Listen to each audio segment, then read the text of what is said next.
Bonjour, nous allons voir ensemble comment réaliser une contraction de texte, qu'on appelle également un résumé de texte. Tout d'abord, vous avez ici un exemple. Donc, vous voyez qu'à chaque fois, vous aurez un texte, la plupart du temps qui sera argumentatif, et un sujet, formulé toujours un peu de la même manière. Donc, réalisez la contraction de ce texte en 90 mots. Vous remarquerez qu'à chaque fois, on vous indique un nombre de mots et que on vous précise qu'une marge de 10% en plus ou en moins sera autorisée. Donc, dès le départ, vous aurez toujours ce genre de travail. Alors, comment faut-il procéder pour réaliser cette contraction ? Vous devez d'abord faire un travail préparatoire. Vous ne vous lancez pas directement dans la rédaction du résumé. Il faut d'abord comprendre le texte et faire des repérages sur le texte. D'abord, il faut se demander quelle est la thèse défendue dans le texte. Alors, je vous laisse lire l'article. Donc, vous pouvez arrêter la vidéo et lire tranquillement l'article. Et ensuite, vous vous rendrez compte que la thèse, c'est en fait la véritable déferlante de fausses informations sur Internet à propos du coronavirus a pour objectif de susciter la méfiance vis-à-vis des autorités et est orchestrée par la Russie et la Chine. C'est ce que veut montrer cet article et donc c'est la thèse. Donc je rappelle, une thèse, c'est l'idée principale qui est défendue dans un texte. Quand vous avez trouvé la thèse, il faut vous demander quelle est l'énonciation, c'est-à-dire cette thèse est-elle formulée par un auteur qui s'implique avec en son propre nom dans le texte, ou bien se cache-t-il derrière un nous, ou bien n'évoque-t-il pas du tout sa présence dans le texte. Dans cet extrait ici, on a, alors le carré est un petit peu décalé, mais on a l'auteur de l'article tout à la fin, il s'appelle Christophe Cécile Garnier, c'est lui l'auteur de cet article. Cet auteur, ce journaliste, n'utilise pas le je dans son texte. Il ne parle jamais de lui à la première personne. Alors vous allez me dire, oui, mais on trouve quand même un nous au tout début. Nous voyons que beaucoup de bots agissent d'une manière qui correspond aux narratives russes ou chinoises. Sauf que vous remarquez que cette phrase, elle est mise entre guillemets, ça veut dire que c'est une citation. Ça n'est donc pas Christophe Cécile Garnier qui parle à ce moment-là, il fait parler la professeure Kathleen Carlet. Ça veut donc dire que le nous ici ne représente pas l'auteur, donc il ne nous intéresse pas par rapport à l'énonciation du texte. Donc ce qu'on peut dire, c'est qu'il n'y a aucune implication personnelle de l'auteur, il évoque plutôt dans ce texte le point de vue d'une équipe de chercheurs. C'est un texte qui est écrit à la troisième personne, même si évidemment il rapporte les paroles de d'autres personnes, c'est-à-dire des chercheurs. Quand on a repéré l'énonciation, il faut s'arrêter au jugement de valeur, c'est-à-dire aux mots, aux adverbes, aux connotations, aux termes qui évoquent un jugement, un point de vue. Alors vous remarquerez que comme l'auteur évidemment n'intervient pas dans le texte, on ne peut pas parler de jugement de l'auteur. Ce n'est pas l'auteur qui intervient, il n'exprime aucun jugement de valeur. Mais par contre, il donne la parole à une équipe de chercheurs et il présente leurs résultats. Et on remarque que la façon dont il présente les résultats des chercheurs n'est pas anodine. En fait, regardez, il utilise des termes forts qui sont encadrés en rouge. Ses comptes publient de nombreuses fake news. La désinformation est tellement importante. Il parle d'une vague d'infodémie, frénétiquement, dans plusieurs pays, sur un court laps de temps. Il fait un bond de 20%, etc. Donc tous ces termes-là ont tendance à amplifier le travail les informations trouvées par les chercheurs, à les mettre en évidence, en valeur, et ils donnent l'impression d'une déferlante. On a vraiment l'impression que cette désinformation, elle court sur le net véritablement. Donc, ces jugements de valeur-là, il faudra essayer, ces adverbes, ces mots, il faudra essayer de donner cette impression de déferlante quand on fera notre résumé plus tard. On remarque également que les résultats de l'enquête des chercheurs sont rapportés de plusieurs façons, soit avec des paroles rapportées en discours direct, vous remarquez en rouge les différentes citations mises entre guillemets dans le texte. Donc ces paroles rapportées, c'est le fait de Madame Kathleen Carlet, donc tout au début. Donc l'auteur cite également le terme infodémie qui a été formulé par l'OMS et ce terme a été rapporté par Radio-Canada. Également, il cite une phrase du professeur Jevin West tout à la fin. Donc, il y a un certain nombre de de gens qui sont cités dans le texte de ce journaliste. Donc il faudra peut-être le faire comprendre dans notre résumé. Il y a donc plusieurs locuteurs dans le texte. Donc on observe les jugements de valeur des différentes personnes qui parlent dans le texte, qui interviennent dans le texte. Ensuite, on cherche la stratégie argumentative de l'auteur, c'est-à-dire on essaie de repérer les thèses, on remarque ce qu'il affirme, ce qu'il infirme, etc. Donc, on voit que dans le texte, il y a il y a une prise de position principale, une thèse, et il n'y a aucune thèse adverse de formuler. Alors cette thèse principale, elle est déjà présente dans le titre quand on nous écrit c'est une vague de fake news autour du Covid-19 qui apparaît. Donc cette vague de fake news, elle va être reformulée, précisée dans la première phrase de l'article. Nous voyons que beaucoup de bots agissent d'une manière qui correspond au narratif russe ou chinoise. Et à la fin, on nous précise également le véritable objectif de ces campagnes de désinformation, c'est de susciter la méfiance, de semer les doutes envers les autorités. Donc on retrouve la thèse ici qu'on avait comprise dès le départ, que je vous avais formulée tout à l'heure. Donc cette thèse, elle apparaît à plusieurs reprises dans le texte, c'est ce qui est souligné en rouge, en grosses lettres dans le texte. Et on remarque donc qu'aucune thèse n'est opposée à ce point de vue. Ça veut dire qu'à aucun moment, on ne fait parler les Chinois ou les Russes ou d'autres personnes qui diraient qu'ils ne sont pas d'accord avec cette recherche, cette analyse, cette enquête. Quand on sait qu'il y a des enquêtes évidemment qui pourraient peut-être nuancer celle-ci, elles ne sont pas du tout abordées dans cet article. Donc on peut dire que c'est un article vraiment partiel ou en tout cas parcellaire qui n'évoque qu'un point de vue. Quand on a fait ce travail, on essaie de comprendre comment fonctionne le texte logiquement, c'est-à-dire on regarde l'organisation en paragraphes, les relations logiques entre les phrases, entre les idées, et on repère les connecteurs logiques.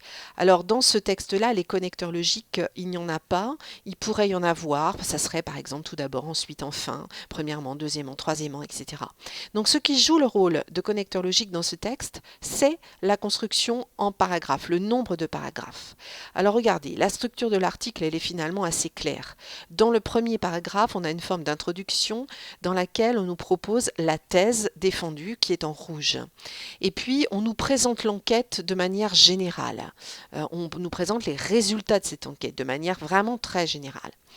Dans le paragraphe suivant, on explique les résultats de cette enquête en donnant le nombre de fake news, c'est-à-dire on explique sur quel panel cette analyse a été faite, quels sont donc le nombre de fake news, les nombres de fake news qu'on a trouvés, les dates de l'enquête, et puis on essaie de donner des proportions, de comparer les résultats de cette enquête avec d'autres chiffres. Donc on présente l'enquête de manière beaucoup plus précise dans ce deuxième paragraphe. Dans le troisième paragraphe, on entre dans les détails et on évoque le contenu de ces fake news. Donc, alors que dans le paragraphe précédent, on était plus sur le nombre des fake news. Ici, on est plus dans le contenu. Ça veut dire de quoi est-il question dans ces fake news? Donc, quelles sont les catégories de fake news? Les chercheurs en ont trouvé 6 et on nous donne quelques exemples en vert ici pour qu'on comprenne bien de quoi il s'agit. Et enfin, le dernier paragraphe, c'est une sorte de conclusion qui nous amène à comprendre quels sont les buts de ces fake news. Donc la structure du texte, elle se fait en 4 temps et chaque paragraphe évoque finalement un sujet un petit peu différent et on a comme une forme d'introduction et de conclusion. Quand on a compris l'organisation logique du texte, on peut aller un petit peu plus loin et faire le plan, c'est-à-dire reconstituer le mouvement du texte, donner les idées principales, leur développement, mettre des termes de liaison s'il doit y en avoir, et puis on doit distinguer l'essentiel du secondaire, c'est-à-dire faire une sélection de ce qu'on va garder et de ce qu'on va enlever. Alors vous remarquez ici que le plan du texte, finalement, je l'ai un petit peu fait à droite de mes accolades rouges. J'ai un petit peu expliqué comment le texte fonctionnait dans ses grandes lignes, j'ai expliqué son mouvement, et puis j'ai mis en vert les exemples illustratifs, c'est-à-dire ceux que je pourrais me permettre de supprimer, ceux qui sont pour moi secondaires, que je ne vais pas retenir dans mon résumé final. Quand on a fait tout ça, on peut passer à la rédaction. Donc on a le plan du texte sous les yeux, on a ce qu'on va supprimer, donc on peut commencer à rédiger. Alors attention, en rédigeant, on va devoir reformuler le texte, changer les mots. Alors sauf évidemment les termes qui ne trouvent pas de synonyme facilement. Par exemple, infodémie, on va être obligé de le reprendre. Évidemment, c'est un néologisme qu'on va devoir reprendre. Et puis il y a des termes techniques, ça va être compliqué de trouver des synonymes de contre-robot, ou bien de pandémie, ou bien de coronavirus. Donc il y a des termes qu'on va reprendre, mais sinon, dans les autres cas, on va essayer de reformuler le plus possible. On va essayer de reprendre la structure des phrases. On doit respecter l'énonciation. Si c'est un article à la troisième personne, il va falloir écrire à la troisième personne. Donc, c'est bien ce que je vais faire ici.